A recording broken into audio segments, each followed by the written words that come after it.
Hello, it's Adil speaking, bringing you a review of the actual U.S. markets and the carnage today. Okay, and just giving you an insight as to what's happening with regards to my thought process and insight. Okay, so today I got it very horribly wrong. That's probably the best way of understanding it. Okay, the reason being is post FOMC, even though we had this technical breakout, as you can see from a technical, it's a technical analyst dream today, this breakout, but a fundamental trader's nightmare. Why?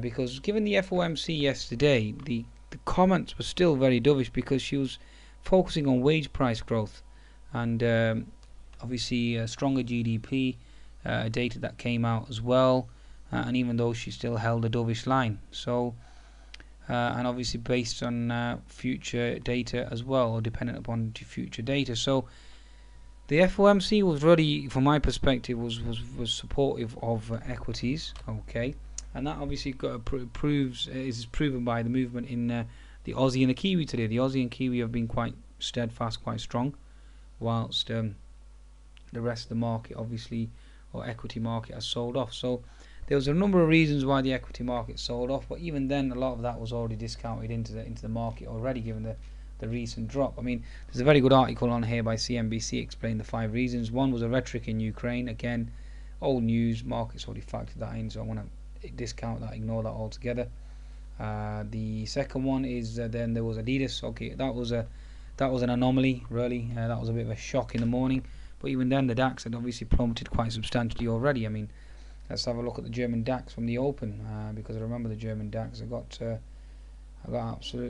caught off guard with the DAX. Bear with me, let me just go back to that again. Go back to my desktop again. So if I go back to the German DAX, here we go. So the German DAX obviously had sold off quite substantially already. Obviously, the Adidas results obviously had caused the DAX to fall almost 100 points, and then a further 100 points. So quite impressive sell-off that was on the German DAX. But nevertheless, it is what it is. That's the tape. We must respect it. That's the way in which this market wants to move. So allow it. Okay, so 60-minute chart, as you can see, I expected this bottoming tail to hold. Obviously failed, and the market obviously has ended up lower. Okay, so we passed the 200 MA now.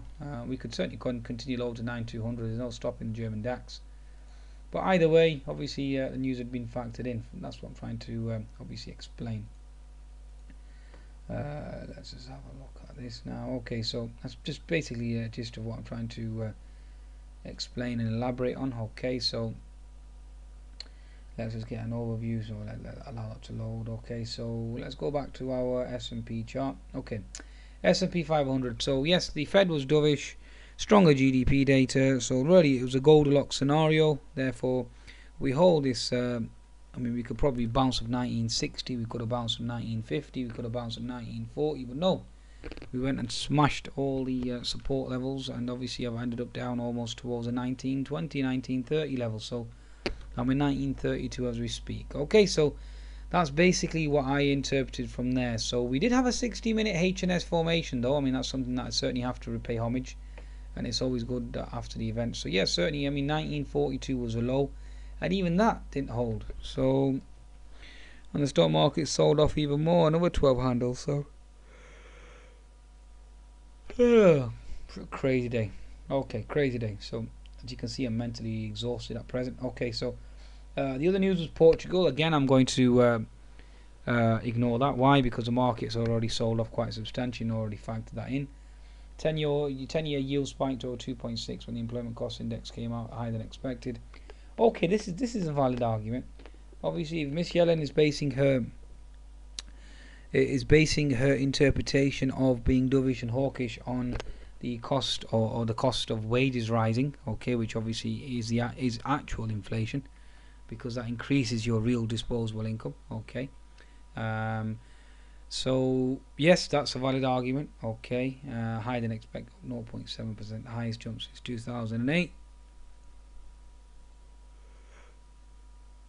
ECI details changing the cost of labour for businesses, and it's more fodder for hawks, and the Federal Reserve's rate setting board to hike rates sooner. Okay, that's a very strong argument. Yeah. Okay, but is that the only? Is Is that the reason why the S&P fell 30 handles? No. Why?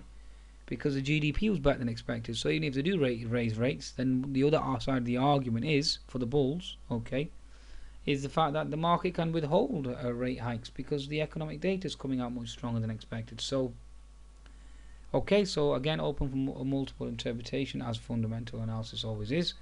Argentina's battle against default is highlighting emerging market risks again. Well, there's a counter argument to that, because the major emerging market risk has to be the MICEX, and the MICEX was actually positive in the morning but ended up being slightly negative towards the afternoon.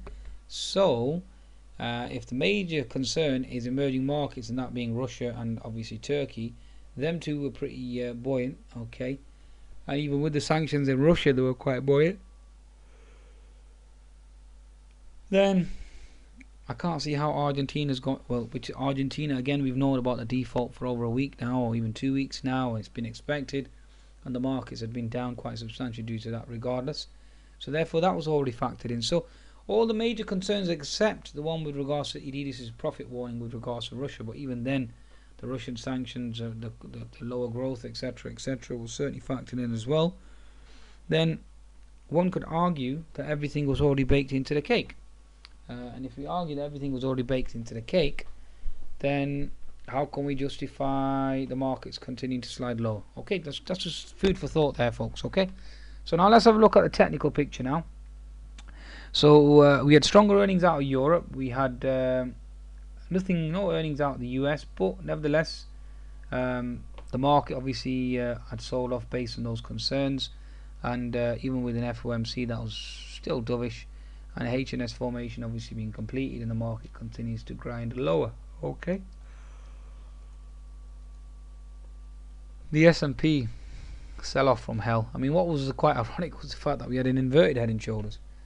So that inverted head and shoulders was what I expected to play out because of the dovishness from the FOMC, and obviously that wasn't the case. Okay, so that's basically where we are with regards to the S&P. So S&P itself now on daily chart, obviously the next level of support is going to be around the 1825, so watch out. Sorry, 1925, for watch out for that. Whether or not we can obviously recapture this, given the fact that our risk FX is still being bullish, again, that's going to be open to multiple interpretation, and we'll see exactly how the market reacts. Okay, so that's going to be interesting. Okay, so let's just keep an eye out for that in the week ahead. Okie dokie, right, so obviously we're in the trend line there, daily chart. Okay, so 1825 is your next horizontal support. Okay, so let's have a look at its leader, the leader being Russell.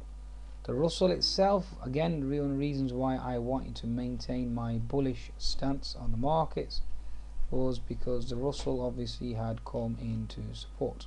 Okay, so as you can see here, that was your key trend line. You had the 200 MA support, you had the trend line. Also, give it regards to the H&S formation. The H&S formation is almost complete, and obviously we are on the verge of completing the shorts, well, completing the long squeeze.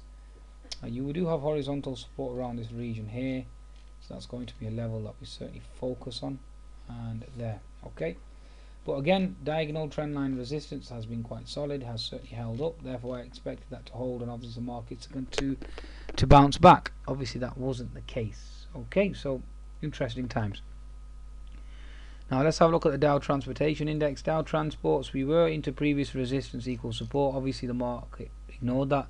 Now what was quite strange with regards to Dow Transports was it continued to sell off even with the oil price going lower, which again I found that quite strange. So that's something that you're going to focus on. Okie dokie, right, so let's have a look at the Dow. The Dow, obviously you can see quite one hell of a sell off. Okay, so yes, broke out the wedge formation, absolute onslaught. I did expect previous resistance equal support around the 16,700 level to hold. Obviously that didn't hold. So interesting times again. Very interesting times. Okay, so that's basically what we're observing here. Now we're into a key level around this level here, around the 16,560 level, where previous resistance equals support. I expect that to hold. Obviously, drill it hold, and the next level is going to be 200 MA, which as you can see is around this region here. So I expect this 200 MA to be the next level. The US markets certainly are into a one hell of a sell-off, even though the technically it looks like it's broken down. From my perspective, I can only see bullishness right now with regard, especially from a fundamental angle. Okay, so again, technicals, fundamentals, either there's a delay or there's a lag.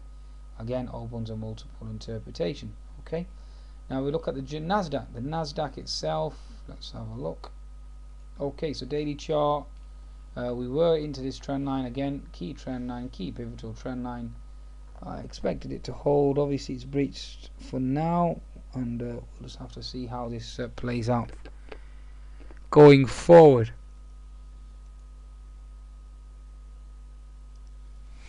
The biotechs still have the inverted head and shoulders in the smaller time frame. That's still valid, provided the right shoulder remains. Keep an eye out for that. And semiconductors, previous support, previous resistance equals support, unfilled gap above. Therefore, expect some more potential movement higher. So this is going to be very interesting.